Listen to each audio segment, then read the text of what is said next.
Buongiorno! This week we're saying ciao, ciao to our dream of a bright red Vespa. Santa ricotta! Because we're cooking up a treat from Luca. That's the best idea ever! Suitable for growing boys and growing sea monsters. Welcome to Bite Club. Let's cook. Trenette al Pesto.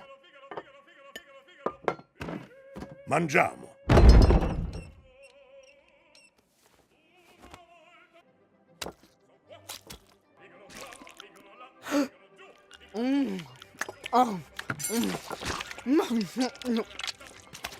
Okay.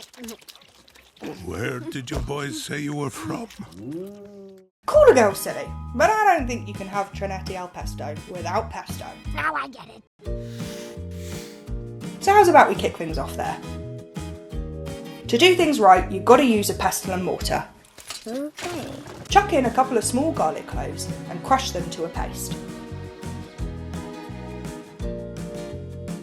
Then go in with 30 grams of pine nuts and grind until smooth. Next we need a whole mountain of basil, about 60 grams of leaves. Mother of pearl. So we're going to need to add them in batches. A pinch of coarse salt helps to break down the leaves. This method takes a lot longer than using a food processor. You know what? Don't worry about it. But you get a much creamier pesto with a better texture. Great. I mean, fine, whatever. According to the internet, pesto comes from the Italian pestare, meaning to pound.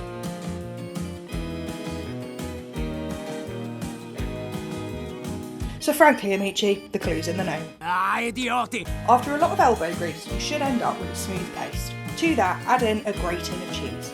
I like to do a mix of 40 grams of parmesan with 20 grams of pecorino. Santo pecorino. Then trickle in 100 millilitres of olive oil, mixing as you go. Try to go for a lighter flavoured oil so that it doesn't overpower everything. And that, my fellow sea monsters, is how to make pesto alla genovese. Wow. Well, what is Trenette, I hear you cry? First time? Why, it's a beautiful long, flat and narrow pasta from Liguria, and you can find it online over on our fave supply site. Work with us, please. Now, can we focus on what matters?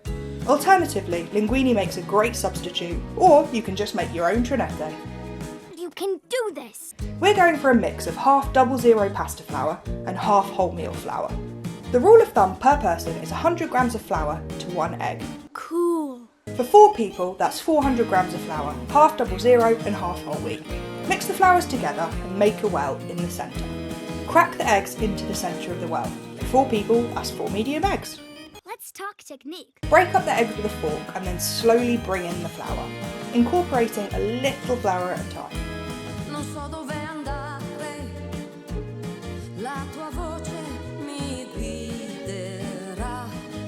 You might not use all the flour because of course every egg is a slightly different size. Silenzio Bruno!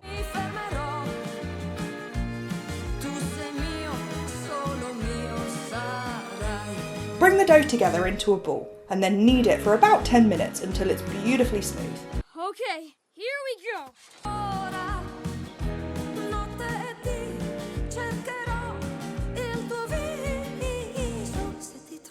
To make the dough easier to handle, leave it to rest for about 10 to 15 minutes before shaping.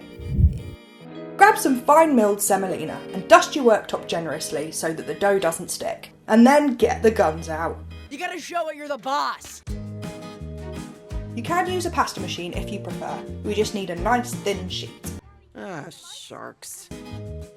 Cammino fra la gente, sfidando il destino.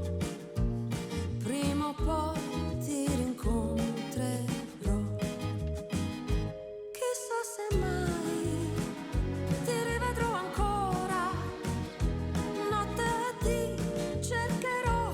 Il tuo Neaten up the edges. viso se ti troverò. Dust the outside of the pasta with semolina to dry it out a little. This is going to stop it from sticking when we cut it. If there is so much as a scratch. And then concertina the pasta sheet. Wait, what? Then with a super sharp knife, finely cut it to about 3 to 5 millimeters thick. Which knife do I get? Huh? You don't. It's best to roll out and cut one sheet at a time before moving on to the next, because if the dough's too dry when you're cutting it, it will break on the folds. Toss the cut pasta in a little extra semolina to stop it from clumping and sticking. And if you also happen to have a couple of light stands in your kitchen, they're perfect for hanging the Trenette up to dry. It's so beautiful. Yes, we need it. It feels odd to put potato in pasta, but traditionally this dish is served with both green beans and chunks of potato. You have to be ready for anything. About 150 grams of peeled and diced potato will do it. I'm using a waxy variety that boils well. Then grab 150 grams of green beans, trim off the ends,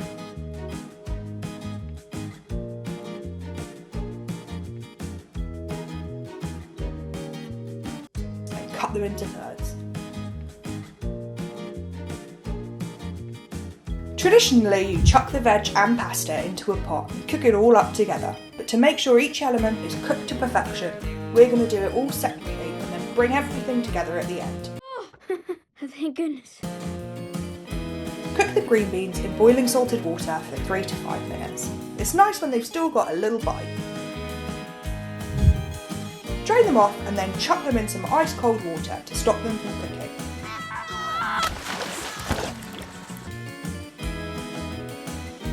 Then cook the potato in salted boiling water for about 10 minutes. Boil up the pasta in salted water. Follow the package instructions, or if you've made your own fresh Trenette, it will take about 5 minutes. Wow, he's fast. In a separate large pan, add the pesto and warm it through.